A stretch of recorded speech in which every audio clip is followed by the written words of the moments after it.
Em 1651, um filósofo chamado Thomas Hobbes publicou um livro chamado Leviatã. Leviatã é uma das maiores obras de política já escrita em todos os tempos. E o nome Leviatã é referência ao monstro do mar citado no livro de Jó, na Bíblia. E também muito presente nas histórias de piratas e filmes de aventura que a gente tem hoje. Leviatã também se tornou outro nome para Estado, que para Hobbes é uma criação feita pelo homem seguindo a sua imagem e semelhança. O Estado, para Hobbes, funciona como o corpo humano, só que muito mais poderoso. Hobbes descreve o Estado assim: a sua soberania é sua alma, porque é a alma que dá vida ao corpo.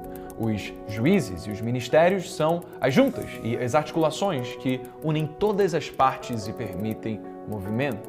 O castigo e a recompensa da lei são os nervos, porque através da dor e do prazer cria-se ordem e incentiva-se o povo a cumprir os seus deveres. A harmonia no funcionamento entre essas diferentes partes do corpo gera a força do Estado, que tem o objetivo de trazer segurança ao povo. Assim como o corpo é uma armadura para os humanos, o Estado é, para Hobbes, o protetor máximo da sociedade. O Estado é esse ser enorme e monstruoso criado por homens para ajudar os homens, mas o desafio está em justamente manter o Leviatã sob controle para que não seja o Leviatã quem controla o homem. Nesse vídeo, eu vou te explicar como funciona esse imenso Leviatã e o que eu, Breno, faria se eu fosse o responsável por governá-lo.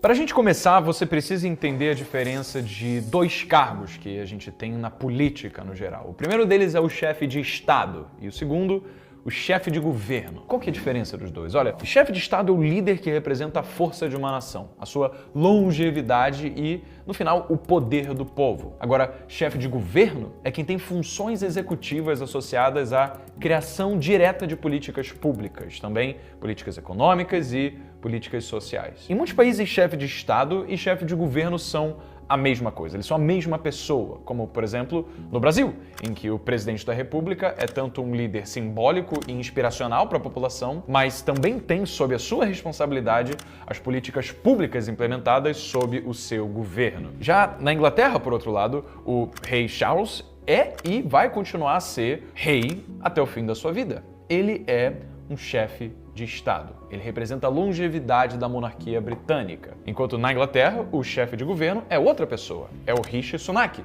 que é o Prime Minister, então primeiro-ministro, que é alguém eleito democraticamente pelo povo sob um mandato que ele vai cumprir com prazo de validade de 5 anos, no caso da Inglaterra. Volta para o Brasil. O Brasil é uma república federativa e isso significa 3 coisas. Primeiro, o presidente é o poderoso chefão. Ele acumula tanto as funções de chefe de Estado como chefe de governo e também, no nosso caso, é o comandante das Forças Armadas. Segundo, o chefe de Estado é eleito pelo povo e tem um mandato de 4 anos aqui no Brasil. E terceiro, os 26 estados brasileiros mais o Distrito Federal, eles possuem cada um autonomia política, ou seja, eles, na teoria, podem andar com as próprias pernas. Até aqui, nada novo, né? Beleza, fica comigo. O nosso sistema político é dividido em 3 poderes: o legislativo, o executivo e o judiciário. O poder legislativo é aquele que aprova e altera as leis do Estado.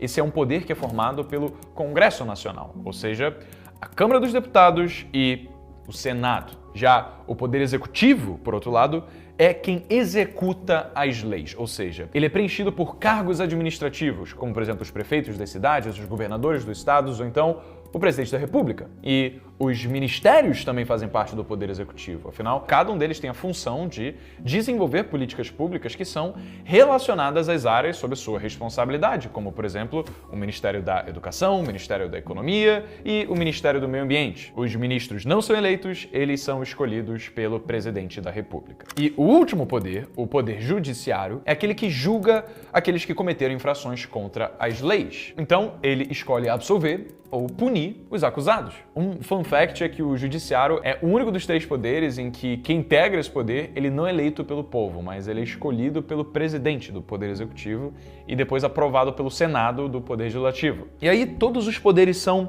entrelaçados e eles interferem diretamente um na vida do outro.